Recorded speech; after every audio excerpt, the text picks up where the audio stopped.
இன்னைக்கு நம்ம எந்த படத்தை பத்தி வந்து பார்க்க போறோம்னா, இப்ப ரீசெண்டா வெளியான பிரகம்பனம் அப்படிங்கிற படத்தை பத்தி தாங்க பார்க்க போறோம். வாங்க படத்துக்குள்ள போகலாம். இந்த படத்தோட ஓப்பனிங்ல பாத்தீங்கன்னா ஒரு பாட்டிமா அவங்க வீட்டுல இறந்து போனவங்களுக்குலாம் படையல் போட்டு சாமி கும்பிட்டு லைட் ஆஃப் பண்ணிட்டு வெளியில போயிடுறாங்க. அந்த டைம் பாத்தீங்கன்னா அவங்க பசங்க வேலை முடிச்சுட்டு வீட்டுக்கு வராங்க. அவங்க பசங்க வந்து ஏதோ கட்சியில இருக்காங்க போல. வீட்டுக்கு வந்ததுக்கு அப்புறம் சொல்றாங்க, நாங்க வந்து சடங்கு சம்பிரதாயம் எதுவும் வேண்டான்னு சொல்லி வெளியில பேசுறோம். ஆனா நம்ம வீட்டுக்குள்ளேயே நீங்க இது மாதிரி பண்ணீங்கன்னா என்ன நினைப்பாங்க அப்படின்ற மாதிரி சொல்றாங்க. அப்புறம் அந்த பக்கம் பாத்தீங்கன்னா நமக்கு ஹீரோவோட இன்ட்ரோடக்ஷன். அவர் வந்து ஹாஸ்டல்ல தங்கி காலேஜ் படிச்சிட்டு இருக்காரு. அவருமே வந்து எல்லா பசங்க மாதிரியும் தான் காலேஜ் ஹாஸ்டல்ல வந்து குடிச்சிட்டு ஃப்ரெண்ட்ஸோட அட்டகாசம் பண்ணிட்டு அது மாதிரி தான் வந்து இருக்காரு. ஹீரோவுமே பாத்தீங்கன்னா சடங்கு சம்பிரதாயம் அதெல்லாம் எதிர்க்கிறவரா தான் வந்து இருப்பாரு. ஒரு நாள் நைட் என்ன ஆகுதுன்னு பாத்தீங்கன்னா ஹீரோக்கு ஒரு கால் வருது. அவங்க பாட்டி வந்து இறந்துட்டாங்க. அதனால ஹீரோ ஊருக்கு கிளம்பிடுறாரு. ஹீரோவோட ஒரு ஃப்ரெண்ட் என்ன பண்ணான்னு பாத்தீங்கன்னா மேல இருந்து பாக்குறான், என்ன சித்தார்த் இந்த நேரத்துக்கு எங்க கிளம்புறான் அப்படின்னு சொல்லி கீழே வந்து இன்னொரு ஃப்ரெண்டு கிட்ட சொல்றான், டே சித்தார்த் எங்கேயோ கிளம்புறான், வாடா நம்மளும் போய் பார்ப்போம் அப்படின்னு சொல்லிட்டு கூட போயிடுறாங்க. அப்புறம் ஹீரோ ஊருக்கு போறாரு. ஊருக்கு போனதுக்கு அப்புறம் பாத்தீங்கன்னா பாட்டியோட பாடி அப்படியே போட்டு வச்சிருக்காங்க. பாட்டி பாடி மேல கட்சி கொடி வந்து போட்டிருக்காங்க. அவங்க வந்து எந்த சடங்கு சம்பிரதாயம் எதுவுமே வந்து செய்யல. பாடியை எரிச்சதுக்கு அப்புறம் பாத்தீங்கன்னா எல்லாரும் அவங்கவுங்க வேலையை பார்த்துட்டு கிளம்பிட்டாங்க. ஹீரோவோட அப்பாவும் வந்து என்ன சொல்றாருன்னா, டே போதும் நீங்க இருந்தது கிளம்பு, படிப்பு வந்து ரொம்ப முக்கியம், காலேஜுக்கு போ அப்படின்னு சொல்றாங்க. ஹீரோவும் வந்து ஹாஸ்டலுக்கு கிளம்புறதுக்காக ரெடி ஆயிடுறாரு. அவங்க தாத்தா கிட்ட போய் சொல்றாரு, தாத்தா நான் ஊருக்கு கிளம்புறேன், நீங்க பத்திரமா இருங்க அப்படின்ட்டு. தாத்தா என்ன பண்றாருன்னா, எனக்கு ஒரே ஒரு ஆசை இருக்கு, அதை மட்டும் நீ நிறைவேற்றி கொடு அப்படின்னு சொல்றாரு. இவர் என்ன சொல்லுங்க தாத்தான்னு கேட்குறாரு. தாத்தா சொல்றாரு, உங்க பாட்டியோட டெத்துக்கு வந்து நம்ம எந்த சடங்கு சம்பிரதாயமும் வந்து செய்யல, எனக்கு இப்போ ஒரே ஒரு ஆசை இருக்கு, இந்த அஸ்தியை மட்டும் நீ காசில எடுத்துட்டு போய் கரைச்சிடு அப்படின்ட்டு. சரி ஓகே கொடுங்க, நானா இது உடனே செய்ய மாட்டேன், காலேஜில் வந்து எலெக்ஷன் நடக்க போகுது, அதனால நான் வந்து ரொம்ப பிஸியா இருப்பேன், நான் எப்போ ஃப்ரீயா இருக்கணும் அப்போ போய் கரைச்சிடுறேன் அப்படின்னு சொல்றாங்க. தாத்தா பாத்தீங்கன்னா ஒரு பானையில துணி போட்டு கட்டி கொடுக்குறாங்க. ஹீரோ சொல்றாரு, இல்ல இதெல்லாம் வந்து நான் எடுத்துட்டு போக மாட்டேன், ஹாஸ்டல்ல ஃப்ரெண்ட்ஸ்லாம் கிண்டல் பண்ணுவாங்க, வேற ஏதாவது பாட்டில் இருந்தா போட்டு கொடுங்க அப்படின்னு சொல்றாங்க. அப்புறம் பாத்தீங்கன்னா அவங்க பக்கத்துல ஒரு மூக்குப்பொடி டப்பா இருக்கும். தாத்தா வந்து அதுல அஸ்தியை போட்டு ஹீரோ கிட்ட கொடுத்து அனுப்பிச்சிடுறாங்க. ஹீரோ ஹாஸ்டல் போனதுக்கு அப்புறம் என்ன ஆகும்னு பாத்தீங்கன்னா ஹீரோட ஃப்ரெண்ட்ஸ் 2 பேர் ஊருக்கு வந்திருப்பாங்கல்ல, அங்க வந்து அந்த ஊர்ல ஒரு அங்கிள் இருப்பாரு, ரொம்பவுமே காமெடி பீஸ். இந்த 2 ஃப்ரெண்ட்ஸும் என்ன பண்ணுவாங்கன்னா எலெக்ஷன் நடக்கிறதுனால அந்த அங்கிள் ஹாஸ்டலுக்கு கூட்டிட்டு வந்திருப்பாரு. ஹீரோ வந்து அதை பார்த்து டென்ஷன் ஆகுறாரு. டே இந்த ஆளு எதுக்குடா இங்க கூட்டிட்டு வந்தீங்கன்னு கேட்கிறாரு ஃப்ரெண்ட்ஸ் கிட்ட. அவங்க சொல்றாங்க, ஆமாண்டா நாங்க இவர் ஏதோ பெரிய ஆள் நினைச்சு கூட்டிட்டு வந்துட்டோம், இப்பதான் எங்களுக்கு தெரியுது இவரை கூட்டிட்டு வந்தது வேஸ்ட்னு சொல்லி அப்படின்றாங்க. ஹீரோ சொல்றாரு, மரியாதையா இவரை சீக்கிரமா வெளியில அனுப்புங்கன்னு சொல்லிட்டு கிளம்பிடுறாரு ரூம்ல இருந்து. இதான் சாக்குன்னு சொல்லிட்டு அந்த ஆள் அந்த ரூம்ல இருந்து வெளியில அனுப்பிச்சிடுறாங்க. அனுப்புனதுக்கு அப்புறம் என்ன பண்றாங்கன்னா, என்னாச்சும் ஸ்நாக்ஸ் இருக்கான்னு சொல்லி தேடி பாக்குறாங்க. எல்லா ஸ்நாக்ஸையும் அந்த அங்கிள் சாப்பிட்டு வச்சிருக்காரு. அதுல ஒரு ஃப்ரெண்ட் என்ன சொல்றாருன்னு பாத்தீங்கன்னா, டே சித்தார்த் தான் ஊருக்கு போயிட்டு வந்திருக்கான்ல, அவனோட பேக்ல பாக்கலாம் ஏதாச்சும் இருக்கும் அப்படின்னு சொல்லிட்டு செக் பண்றாங்க. மூக்குப்பொடி டப்பா கிடைக்குது. அதுல ஒரு ஃப்ரெண்ட் என்ன பண்றான்னு பாத்தீங்கன்னா, மூக்குப்பொடி போடுறதுல ஒரு கலடா அப்படின்னு சொல்லிட்டு மூக்குப்பொடியை உள்ள போடுவான். போட்டதுக்கு அப்புறம் பாத்தீங்கன்னா மூக்குல இருந்து ரத்தம் வந்துடும். இன்னொரு ஃப்ரெண்ட் என்ன பண்ணுவான்னா, டே ரத்தம் வருது இதெல்லாம் வேண்டாண்டான்னு சொல்லி தூக்கி போட்டுருவான் ஜன்னல் வழியா. அந்த மூக்குப்பொடி போட்ட ஃப்ரெண்டுக்கு வந்து தலை கேரா அந்த மாதிரி ஆயிடும். அதுக்கப்புறம் 2 பேரும் கேன்டீன் கிளம்பி போயிடுவாங்க. அப்புறம் பாத்தீங்கன்னா நம்ம ஹீரோ அவங்க ஃப்ரெண்ட்ஸ் எல்லாரும் உட்காந்து எலெக்ஷனுக்கு தேவையான வேலையை பார்த்துட்டு இருக்காங்க. இந்த வருஷம் நம்ம எப்படினாவது ஜெயிச்சே ஆகணும் அப்படின்னு சொல்லி பேசிட்டு இருப்பாங்க. அப்ப வந்து இந்த மூக்குப்பொடி போட்டார்ல ஒரு ஃப்ரெண்டு, அவர் பேர் வந்து புண்ணியாலன். அவர் வந்து ஒரு ஐடியா சொல்வாரு, டே என்கிட்ட ஒரு பவரான சரக்கு இருக்கு, அது வந்து நம்ம இன்னைக்கு நைட்டு ஃபர்ஸ்ட் இயர் பசங்களுக்குலாம் கலக்கி கொடுத்துடலாம், அவங்க வந்து நாளைக்கு எலெக்ஷனுக்கு வரமாட்டாங்க, மிச்சம் இருக்க ஓட்டு ஃபுல்லா நம்மளுக்கு தாண்டா அப்படின்ற மாதிரி பேசிக்கிறாங்க. இப்போ அவங்க எல்லாம் பேசி முடிச்சதுக்கு அப்புறம் பாத்தீங்கன்னா அவங்க காலேஜ்ல வந்து எலெக்ஷனுக்கு முன்னாடி பிரச்சாரம் மாதிரி ஒன்று நடத்துறாங்க. ஒரு டீமும் வந்து என்னன்னா அவங்களோட கொள்கைகளை வந்து ஸ்டேஜ்ல எல்லாரும் முன்னாடியே சொல்லணும். இப்போ பாத்தீங்கன்னா அந்த ஆப்போசிட் டீம்ல இருந்து ஒரு பொண்ணு பேசிட்டு போறாங்க. நம்ம ஹீரோ வந்து ஸ்டேஜ் ஏறாரு பேசுறதுக்காக. அவர் வந்து ஸ்டேஜ் ஏறிட்டு கொஞ்சம் ரிலாக்ஸ் பண்ணிக்கலாம் அப்படின்னு சொல்லிட்டு கண்ணை மூடி ரிலாக்ஸ் பண்றாரு. ஆனா எதுவுமே பேசல. இந்த பக்கம் என்ன ஆகுதுன்னு பாத்தீங்கன்னா அவரோட ஃப்ரெண்டு ஸ்டேஜ்ல ஏறி வந்து பேச ஆரம்பிக்கிறாரு. மைக்கு பிடிச்சிட்டு அவர் பாட்டு பகவத்கீதையும் மகாபாரதமும் வந்து சொல்றாரு. எல்லாரும் ஷாக் ஆகுறாங்க, இவனுக்கு எப்படிடா இதெல்லாம் தெரியும்னு சொல்லி. அவர் பேசி முடிச்சோடனே பாத்தீங்கன்னா காலேஜ்ல இருக்க எல்லாருமே அவருக்கு கிளாப்ஸ் தட்டுறாங்க. இதாங்க இந்த படத்தோட கேட்டலிஸ்ட். இந்த டைம் என்ன ஆகுதுன்னு பாத்தீங்கன்னா அந்த ஆப்போசிட் டீம்ல ஒரு பையன் இருப்பான். அவன் வந்து ஒரு பொண்ணை லவ் பண்ணிட்டு இருப்பான். அந்த பொண்ணு வந்து இவரோட ஸ்பீச் கேட்டு இவனை லவ் பண்ண ஆரம்பிச்சிடும். அப்புறம் அன்னைக்கு நைட்டு பாத்தீங்கன்னா காலேஜ் ஹாஸ்டல்ல உட்காந்து எல்லாரும் குடிச்சிட்டு பேசிட்டு இருக்காங்க. எல்லாரும் கேக்குறாங்க, டே புண்ணியாலா உனக்கு எப்படிடா இவ்வளோ திறமை, இது வரைக்கும் நாங்க பார்த்தது இல்லையே அப்படின்ற மாதிரி. புண்ணியாலனுக்கே வந்து தெரியாது அவர் எப்படி பேசினாருன்னு. அவருக்குள்ள வந்து ஒரு ஆத்மா இருக்கு, அந்த பாட்டியோட ஆத்மா தான் அது எல்லாமே பேசியிருக்கும். அவனுக்குமே வந்து இது எப்படிதான் பேசினேன்னு தெரியலனாலும் அவன் வந்து ஃப்ரெண்ட்ஸ் முன்னாடி ஆக்ட் கொடுத்துப்பான். அவனே பேசின மாதிரி, டே இதெல்லாம் சாதாரணம்டா அப்படின்ற மாதிரி சொல்லிப்பான். இப்ப பாத்தீங்கன்னா நம்ம ஹீரோக்கு ஒரு கனவு வருது. அந்த கனவுல வந்து ஹீரோ சின்ன பையனா இருக்காரு. அவங்க பாட்டி மடி மேல தலை வச்சு படுத்துட்டு இருக்காரு. அப்ப பாட்டி வந்து சொல்றாங்க, இந்த மின்மினி பூச்சி எல்லாம் வந்து நம்மள சொர்க்கத்துக்கு கூட்டிட்டு போகிறதுக்கு வழி காட்டும் அப்படின்னு சொல்றாங்க. சொல்லிட்டு வந்து டே கண்ணா அப்படின்னு கிட்ட வராங்க. டக்குன்னு கண் முழிச்சு ஏஞ்சிடுறாரு. ஏஞ்சி பார்த்தா அவர் ஹாஸ்டல்ல தான் படுத்துட்டு இருக்காரு. சரி ஒன்னும் இல்ல அப்படின்னு சொல்லிட்டு பயப்படாம தண்ணி குடிக்கலான்னு ஏஞ்சி போறாரு. ஹீரோ வந்து குடிச்சுக்கிட்டே இருக்காரு. அவருக்கு வந்து ஒரு சவுண்டு கேட்குது, டே கண்ணா அப்படிங்கிற மாதிரி சவுண்டு கேட்குது. என்னடான்னு சொல்லி கண்ணாடியில் பார்க்குறாரு. பார்த்தா புண்ணியாலனோட ஃபேஸ் வந்து பாட்டி ஃபேஸ் மாதிரி தெரியுது. அங்கேயே கத்தி ஆர்ப்பாட்டம் பண்ணி மயக்க அடிச்சு விழுந்துறாரு. ஹாஸ்டலில் இருக்க எல்லாருமே வந்து ஏஞ்சி வந்துடுறாங்க. என்னாச்சுன்னு பார்க்குறாங்க. இப்போ பார்த்தீங்கன்னா நம்ம ஹீரோ ஒரு இடத்துல படுக்க வச்சிருக்காங்க. சுற்றி எல்லாரும் நின்றுட்டு இருக்காங்க. அவர் பொறுமையாக கண்முழிச்சு பார்க்குறாரு. மறுபடியும் புண்ணியாலன் வந்து என்னடா மச்சான் ஆச்சு அப்படின்னு கேட்குறான். மறுபடியும் அவனை பார்த்து கத்தி அவர் மயங்கி விழுந்துடுறாரு. ஹாஸ்டல் வார்டன் கேட்குறாரு, என்ன நைட் அடிச்ச போதை உனக்கு இன்னும் இறங்கலையா அப்படின்னு சொல்லி கேட்குறாரு ஹீரோவை பார்த்து. அவர் ஒன்றும் இல்லை சார் அப்படின்னு சொல்கிறாங்க. எல்லாரும் அங்கேருந்து கலைஞ்சு போயிடுறாங்க. உடனே ஹீரோ என்ன பண்ணுறாருன்னா பாட்டியோட அஸ்தி எங்கே இருக்குன்னு சொல்லி பேக்கில் தேடிட்டு இருக்காரு. ஹீரோவோட இன்னொரு ஃப்ரெண்டோ ஹீரோ கூடயே நின்றுட்டு இருக்காரு. அப்போ வந்து கேட்குறாரு, டே நான் என் பேக்கில் ஒரு மூக்குப்பொடி டப்பா வச்சிருந்தேனே பாத்தியா அப்படின்னு சொல்லி கேட்குறாரு. அந்த ஃப்ரெண்ட் என்ன சொல்றேன்னா, நீக்கு அதை புண்ணியாலன் தாண்டா எடுத்து போட்டான், அவன் மூக்குலேருந்து ரத்தம் வர ஆரம்பிச்சிச்சு, நான் அதை தூக்கி போட்டேன் அப்படின்றான். அப்போ ஹீரோ சொல்றாரு, அதுக்குள்ளே இருந்தது எங்கள் பாட்டியோட ஹஸ்திடா அப்படின்னு சொல்கிறான். இவங்க ரெண்டு பேரும் பேசிட்டு இருக்கும்போது என்ன ஆகுது பார்த்தீங்கன்னா, அங்கே புண்ணியாலன் வந்து நிற்கிறான். அவனோட உருவம் கண்ணாடியில் பாட்டி உருவமாக தெரியுது. இந்த ரெண்டு பேரும் அதை பார்த்து அலறி அடிச்சுட்டு விழுந்துடுறாங்க கீழே. இப்போ பார்த்தீங்கன்னா புண்ணியாலன் மேலேருந்து பாட்டி போயிட்டாங்க. அவன் வந்து கேட்குறான், என்னடா எதுக்கு ரெண்டு பேரும் இப்படி கீழே படுத்துட்டு இருக்கீங்கன்னு சொல்லி. ஒன்றும் இல்லை அப்படின்னு சொல்லி ரெண்டு பேரும் பயப்படுறாங்க. இதாங்க இந்த படத்தோட தீம் ஸ்டேட்டே. அடுத்து என்ன ஆகுதுன்னு பார்த்தீங்கன்னா, காலையில எஞ்சி குளிக்கிறான். குளிச்சுட்டு தலையில துண்டு கட்டிக்கிறான். லேடிஸ் மாதிரி துண்டு கட்டிட்டு வரான். வந்துட்டு பெரிய பொட்டு வச்சுக்கிறான். இது மாதிரிலாம் புண்ணியாலனோட ஆக்டிவிட்டிஸ் வந்து மாறிக்கிட்டே வருது. இதே மாதிரியே அவங்களோட நாட்கள் வந்து அப்படியே போயிட்டு இருக்கு. அப்போ ஒரு நாள் என்ன ஆகுதுன்னா, எலெக்ஷன் ரிசல்ட் வந்துருச்சுன்னு சொல்லி கிரவுண்ட்ல எல்லா ஸ்டூடெண்ட்ஸும் சேர்ந்து நிற்கிறாங்க. இந்த தடவை பார்த்தீங்கன்னா ஹீரோவோட டீம் வந்து ஜெயிச்சிட்டாங்க.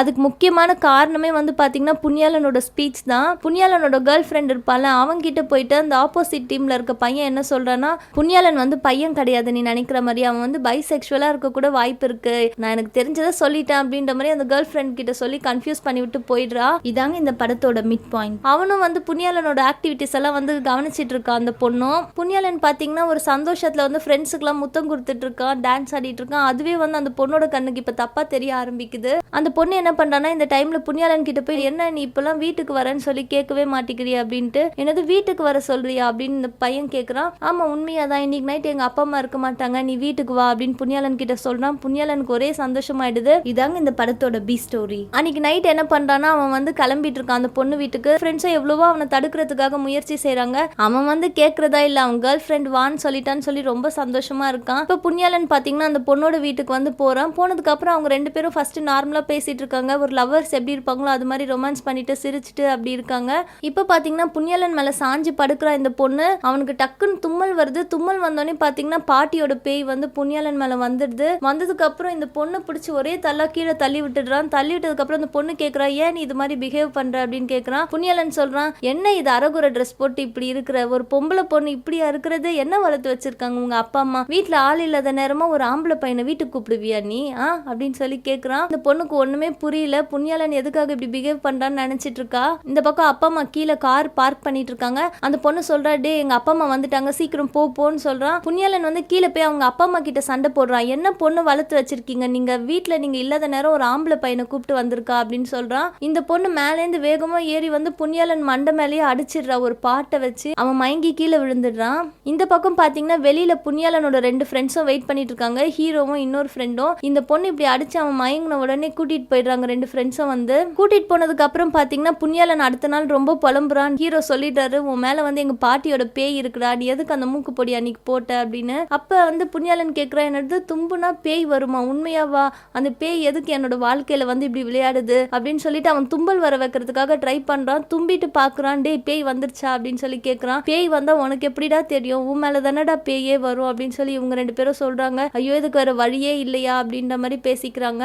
உடனே புண்ணியாலன் என்ன பண்றான்னு பாத்தீங்கன்னா, அவங்க ஹாஸ்டல்ல ஒரு பிராமின் பையன் இருப்பால, அவனோட ரூமுக்கு போய் பாக்குறான். அப்ப வந்து நம்ம ஹீரோ கேட்பாரு, இது மாதிரி உங்ககிட்ட இருந்து எனக்கு ஒரு ஹெல்ப் வேணும், எங்க பாட்டியோட ஆத்மா வந்து சாந்தி அடையணும்னா நாங்க என்ன பண்ணணும் அப்படின்னு சொல்லி கேட்பான். அப்ப அந்த பையன் சொல்லுவான், நீங்க வந்து சில சடங்குகள்லாம் இருக்கு, அதை பத்தி எனக்கு தெரியாது, பீச் கிட்ட ஒரு கோயில் இருக்கு, அங்க போய் கேட்டீங்கன்னா தெரியும் அப்படின்னு சொல்லி அந்த பையன் சொல்லுவான். நம்ம ஹீரோவும் அவர் ஃப்ரெண்டும் புண்ணியாலன் மூணு பேரும் சேர்ந்து அந்த கோயிலுக்கு போவாங்க. கோயிலுக்கு போன இடத்துல என்ன ஆகுதுன்னு பாத்தீங்கன்னா, புண்ணியாலன் மேல வந்து பாட்டி வந்துருவாங்க. அந்த கோயில் வந்து ஒரு பீச் கிட்ட தான் இருக்கும். அங்க வந்து ரெண்டு லவர்ஸ் உட்கார்ந்துட்டு இருப்பாங்க பீச்ல. அவங்க உட்காந்து ரொமான்ஸ் பண்ணிட்டு இருப்பாங்க. அந்த பாட்டி என்ன பண்றாங்கன்னா, அந்த பொண்ணை கூப்பிட்டு திட்டுறாங்க, பையன் கூட பொது இடத்துல உட்காந்து இப்படி பண்ணிட்டு இருக்கே, உனக்கு அறிவு இல்லையா அப்படின்னு சொல்லி கேட்கறாங்க. அப்ப அந்த பொண்ணு என்ன பண்றான்னா, நான் இப்ப இங்க இப்படிதான் பண்ணுவேன் அப்படின்னு சொல்லிட்டு, அந்த முன்னால என்ன பண்ண முடியுமோ பண்ணிக்கோ அப்படின்னு சொல்லி புண்ணியாலன் கிட்ட சொல்றா. அவனா அடிக்கிறதுக்கு வந்து போயிடுறான். அந்த பொண்ணை ரெண்டு ஃப்ரெண்ட்ஸும் சேர்ந்து தடுக்கிறாங்க. அங்க சுத்தி இருக்கவங்களாம் என்ன பண்ணாங்கன்னா வீடியோ எடுக்க ஆரம்பிச்சிடுறாங்க. ஆரம்பிச்சிடுறாங்க. அந்த பொண்ணு வந்து எதேதோ பேசுறா, இங்க பாருங்க பொண்ணை வந்து அடக்கி வைக்கணும்னு நினைக்கிறாங்க, இந்த மாதிரி ஆம்பளைங்களாம் நாட்டில் இருக்கக்கூடாது அது இதுன்னு சொல்லி பேசிடுறா. 2 ஃப்ரெண்ட்ஸும் எப்படியோ ஒரு வழியா புண்ணியாலனை வந்து கண்ட்ரோல் பண்ணி கூட்டிட்டு போயிடுறாங்க அந்த இடத்துல இருந்து. இப்போ என்ன ஆகுதுன்னு பார்த்தீங்கன்னா, அந்த பொண்ணு வந்து பேசினதை நிறைய பேர் வீடியோ எடுத்தாங்களா, அந்த வீடியோ எல்லாமே வந்து வைரல் ஆயிடுச்சு. எல்லாரும் வந்து புண்ணியாலன் மேலே ரொம்ப கோபமாக இருக்காங்க. என்ன பசங்க இவங்க இந்த காலத்தில் போய் பொண்ணை இப்படி அடக்கணும்னு நினைக்கிறாங்களே அது இதுன்னு சொல்லி எல்லாரும் பேச ஆரம்பிச்சிடுறாங்க. ஹீரோவோட ஹாஸ்டலில் வந்து எதிர்கட்சியில் இருக்க ஆளுங்க இருப்பாங்களா, அவங்களாம் என்ன பண்ணுறாங்கன்னு பார்த்தீங்கன்னா, நம்ம ஹீரோவும் அவங்க ஃப்ரெண்ட்ஸும் அந்த ரூம் எல்லாம் வந்து அடிச்சு உடச்சிடுவாங்க. அப்போ பார்த்தீங்கன்னா அவங்களோட ஹாஸ்டலுக்கு வந்து போலீஸ் வந்திருப்பாங்க. ஹீரோவையும் அவங்க ஃப்ரெண்ட்ஸையும் கைது பண்ணிட்டு போகிறதுக்காக ஹாஸ்டல் வார்டன் வந்து சொல்வார், இல்லை இப்போ வந்து அவங்க ரூமில் இல்லை, அவங்க வந்தாங்கன்னா நான் கண்டிப்பாக போலீஸ் ஸ்டேஷன் அனுப்பிச்சு வச்சிடுறேன் அப்படின்னு சொல்லி வார்டன் சொல்லி அனுப்பிச்சிடுவாரு. ஹீரோக்கும் அவரோட ஃப்ரெண்ட்ஸுக்கும் பார்த்தீங்கன்னா வார்டன் தான் வந்து அடைக்கலம் கொடுத்து அவரோட வீட்டில் வச்சிருப்பாரு. இதாங்க இந்த படத்தோட ஃபன் அண்ட் கேம்ஸ். இப்போ அவங்க வீட்டில் உட்காந்து 3 பேரும் பேசி ரொம்ப ஃபீல் பண்ணிட்டு இருக்காங்க நடந்ததெல்லாம் நினச்சி. இந்த டைமில் வந்து ஹீரோவோட சித்தப்பா வந்து வராங்க. அவர் பார்த்தீங்கன்னா வந்த உடனே ஹீரோ கிட்ட கேட்குறாரு, என்னடா இது உங்கள் அப்பா வந்து கட்சியில் இருக்காரு, நீ இப்படி பண்ணிட்டீங்கன்னா அது பிரச்சனை ஆகாதா அப்படின்னு சொல்லி கேட்குறாரு. ஹீரோக்கு வந்து என்ன பதில் சொல்றதுன்னு தெரியல. வெளியில வந்ததுக்கு அப்புறம் பார்த்தீங்கன்னா வார்டன் வந்து சொல்றாரு அவங்க சித்தப்பா கிட்ட, நல்ல ஒரு லாயரா பார்த்து இவங்களை எப்படியாவது வெளியில எடுத்துருங்க, மக்கள் எல்லாரும் இவங்க மேல ரொம்ப கோபமா இருக்காங்க அப்படின்னு சொல்றாரு. சித்தப்பாவும் சரி அப்படின்னு சொல்லிட்டு கூட்டிட்டு போறாரு. அடுத்து பார்த்தீங்கன்னா சித்தப்பாவும் கட்சி மூலமா பேசி ஒரு லேடி லாயரை வந்து அரேஞ்ச் பண்ணிடுறாங்க இவங்களுக்கு வாதாடுறதுக்கு. கோர்ட்ல பார்த்தீங்கன்னா கேஸ் முடிச்சுட்டு அவங்க நடந்து போயிட்டு இருக்காங்க. பின்னாடி இந்த 3 ஃப்ரெண்ட்ஸும் போயிட்டு இருக்காங்க. அப்போ பார்த்தீங்கன்னா மக்கள் எல்லாம் அவங்க காது படவே பேசிக்கிறாங்க, காசு கொடுத்தா எந்த கேஸ் வேணா எடுத்து வாதாடுவாங்க போல அப்படின்ற மாதிரி சொல்றாங்க. அப்புறம் பார்த்தீங்கன்னா கோர்ட்டுக்கு புண்ணியாலனோட கேர்ள் ஃப்ரெண்ட் வராங்க. அவங்க வந்து அங்கே கேட்குறாங்க, புண்ணியாலனுக்கு என்ன ஆச்சு, நான் உண்மையை தெரிஞ்சுக்கணும் அப்படின்னு கேட்குறாங்க. அப்புறம் இவங்களும் சொல்றாங்க, அவங்களுக்குமே உண்மை தெரிய வருது. அப்புறம் பார்த்தீங்கன்னா இவங்க 3 பேருமே சேர்ந்து புண்ணியாலனை வந்து ஒரு பேய் ஓட்டுறவர்கிட்ட கூட்டிட்டு போறாங்க. அவர் வந்து ரஷ்யா நாட்டுக்காரரு, பேய் ஓட்டுறவர்ல வந்து ரொம்ப சிறப்பானவர் அப்படின்னு சொல்லி கூட்டிட்டு போறாங்க. புண்ணியாலன் மேல பாட்டியோட ஆத்மாவை எப்படியோ வர வச்சுட்டாரு. வர வச்சு அந்த ஆத்மா கிட்ட கேட்குறாரு, உனக்கு என்ன வேணும், நீ வந்து எப்போ போற, எதுக்கு இந்த பையனை இப்படி பிடிச்சிட்டு இருக்க அப்படின்னு கேட்குறாரு. அதுக்கு அந்த ஆத்மா சொல்லுது, நான் இவங்க யாரையும் எந்த தொந்தரவும் பண்ண மாட்டேன், நான் போகும்போது கண்ணோத் மாதவனை கூட்டிட்டு போயிடுவேன் அப்படின்னு சொல்லுது. அப்ப ஹீரோ கேட்டு ஷாக் ஆகுறாரு. அப்ப வந்து ஒரு ஃப்ரெண்டு கேட்குறாரு ஹீரோ கிட்ட, நீ ஏன்டா இவ்வளவு ஷாக் ஆகுற, யாரு கண்ணோத் மாதவன் அப்படின்ட்டு. ஹீரோ சொல்றாரு, அது எங்க தாத்தாடா அப்படின்னு. தாத்தாவை எதுக்கு பாட்டி அழிக்கணும்னு நினைக்கிறாங்க அப்படின்னு யோசிக்கிறாங்க. சரியா 41 நாளுக்குள்ள இந்த பேயை வந்து ஓட்டி ஆகணும், இல்லைன்னா அவரோட உடம்புலயே இது தங்கிடும் அப்படின்னு சொல்றாங்க. 41 நாள் ஆகுறதுக்கு இன்னும் 1 நாள் தான் பேலன்ஸ் இருக்கு. அப்ப அந்த பேய் ஓட்டுறவர் சொல்றாரு, உங்க பாட்டி சம்பந்தப்பட்ட முடி நகம் ஏதாவது இருக்குதா, இருந்ததுன்னா கொடுங்க, நாங்க வந்து பேய் ஓட்டிடுறோம் அப்படின்ட்டு. இவங்க சொல்றாங்க, அதெல்லாம் எங்க கிட்ட எதுவுமே இல்ல, அவங்களோட அஸ்தி மட்டும் தான் இருக்கு அப்படின்னு. அப்ப பேய் ஓட்டுறவர் சொல்றாரு, சரி அஸ்தி இருந்தா ஓகே தான், எடுத்துட்டு வாங்க அப்படின்றாங்க. சரி வா நம்ம ஊருக்கு போலாம், தாத்தா வந்து பானையில அஸ்தி வச்சிருந்தாரு அது இருக்கும் அப்படின்ட்டு ஊருக்கு கிளம்பி போறாங்க. இப்ப புண்ணியாலன் சொல்றான், நானும் ஊருக்கு வரேன் அப்படின்னு சொல்றான். ஹீரோ சொல்றாரு, வேண்டாம், தாத்தா இருக்க இடத்துக்கு உன்னை கூட்டிட்டு போறது அவ்வளவு நல்லது கிடையாது அப்படின்னு சொல்றாங்க. ஆனாலும் புண்ணியாலன் சொல்றான், இல்ல நானும் வரேன் அப்படின்ட்டு. புண்ணியாலனோட கேர்ள் ஃப்ரெண்ட் அவங்க கூட சேர்ந்து கிளம்பிடுறாங்க. 4 பேர் ஊருக்கு வந்து இறங்குறாங்க. புண்ணியாலன் வந்து கார்ல தூங்கிட்டு இருக்கான். கண் விழிச்சு பார்க்கும்போது பாத்தீங்கன்னா தாத்தா வந்து பக்கத்து வீட்டு ஒரு ஆன்ட்டி கூட பேசிட்டு இருக்காங்க. அப்ப புண்ணியாலன் உடம்புல வந்து அந்த பாட்டி வந்துடுறாங்க. கார்ல இருந்து வேகமா இறங்கி தாத்தாவை அடிக்கிறதுக்காக புண்ணியாலன் ஓடுறா. 2 ஃப்ரெண்ட்ஸும் சேர்ந்து பிடிச்சி அவனை தடுத்துடுறாங்க. இதாங்க இந்த படத்தோட பேட் காய்ஸ் க்ளோசிங். அப்புறம் ஹீரோ வந்து அவங்க சித்தப்பா கிட்ட கேட்கிறாரு, பாட்டியோட அஸ்தி எங்க அப்படின்னு. அதுக்கு சித்தப்பா சொல்றாரு, அம்மாவோட அஸ்தி எல்லாம் நான் மணல்ல தூவிதான் அவங்களுக்கு சமாதி கட்டிட்டேன் அப்படின்னு சொல்லிடுறாரு. இப்ப ஹீரோக்கு என்ன பண்றதுனே புரியல.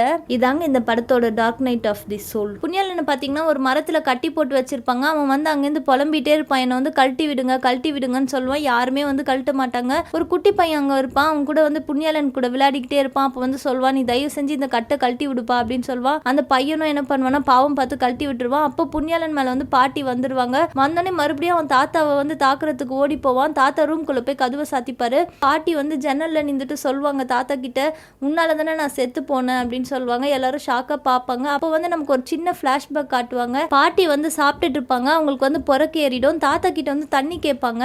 அப்போ தாத்தா என்ன பண்ணுவாருன்னா தலை மேல டம்முன்னு அடிச்சிருவாங்க. அப்போ பாட்டியோட உயிர் போயிடும். அது வந்து ஃபர்ஸ்ட் நம்மளுக்கு ஒரு எதிர்ச்சியா நடந்த மாதிரி காமிச்சு முடிச்சிடுவாங்க அந்த சீனை. அப்போ ஹீரோ கூட கேட்பாரு, இதுக்காக நீங்க தாத்தாவை கொல்லணும்னு நினைக்கிறீங்களா அப்படின்னு சொல்லுவாங்க. என்னதான் எல்லாரும் வந்து பாட்டி கிட்ட பேசினாலும் பாட்டியோட ஆக்ரோஷம் வந்து குறையவே குறையாது. அவங்க வந்து தாத்தாவை எப்படியாவது கொல்லே ஆகணும் அப்படின்னு நினைச்சிட்டு இருப்பாங்க. இந்த டைம் பாத்தீங்கன்னா ஹீரோ வந்து பாட்டி கிட்ட பேசுவாரு, சரிங்க பாட்டி எல்லாரையும் நீங்க கொன்னுக்கோங்க, இந்தாங்க இந்த சின்ன பையனை கூட நீங்க கொன்னுடுங்க அப்படின்னு சொல்லுவாங்க. அப்ப பாத்தீங்கன்னா பாட்டியோட மனசு கலக்கம் அடைஞ்சிரும். அந்த சின்ன பையனை பார்த்து பாட்டி வந்து அழுதுட்டு அப்படியே விட்டுடுவாங்க. அப்ப பாத்தீங்கன்னா ஹீரோவோட ஃப்ரெண்டுக்கு ஒரு ஐடியா வரும். மூக்குப்பொடி டப்பாவை பாப்பாரு.